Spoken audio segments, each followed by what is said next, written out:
भारत माता की भारत माता की भारत माता की प्राणकृष्ण परिजा स्मृति परिषद पक्षर 77तम साधारणतंत्र दिवस स्थानीय 53 नंबर वार्ड विजिलेंस कॉलोनी छक मागुड़ी टी स्टल सम्मुख परिजा उद्यान परिसर में पालित हो प्राक्तन प्रधान शिक्षक हरिहर सामल सभापति अनुष्ठित कार्यक्रम में मुख्य अतिथि भाव में पूर्वतर विधायक डॉक्टर प्रभात रंजन विश्वाल जोगदे पताका उत्तोलन कर वक्तव्य रखिते।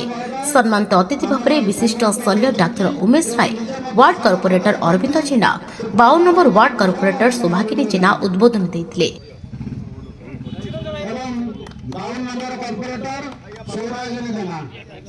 ए अवसर में समाजसेवा क्षेत्र में उल्लेखनीय अवदान समाजसेवी सुधांशु पात्र अभिमन्यु दास को अनुष्ठान पक्ष प्राणकृष्ण सेवा सम्मान में संबर्धित करा। अंदरपुर साही अधिकारी प्रमोद भोल, सांबादिक समीर कर, पूर्वतन कॉर्पोरेटर चिरंजय साहू, एडवोकेट मानस पाणी प्रमुख वक्तव्य रखिते।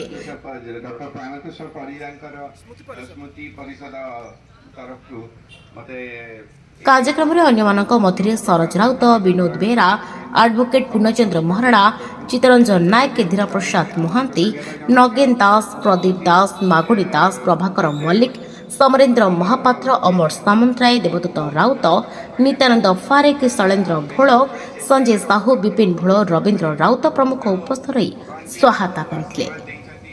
विशेषकर आयरलैंड का जितेबले जराजीर्ण अवस्था पड़ा से मूर्ति को प्रतिष्ठा करते मो बड़ भाई हुर्सी भाई। राजनीति में दल बल निर्विशेष आम समस्त को सम्मान देवा उचित। जय जगन्नाथ। आज प्राणकृष्ण परिजा स्मृति परिषद तरफ 77तम साधारणतंत्र दिवस पालन करा जाउछि। धन्यवाद एवं कृतज्ञता जनाबी परिषद समस्त मुरब्बी एवं सदस्य प्रतिवर्ष भाई एवर्ष पालन कर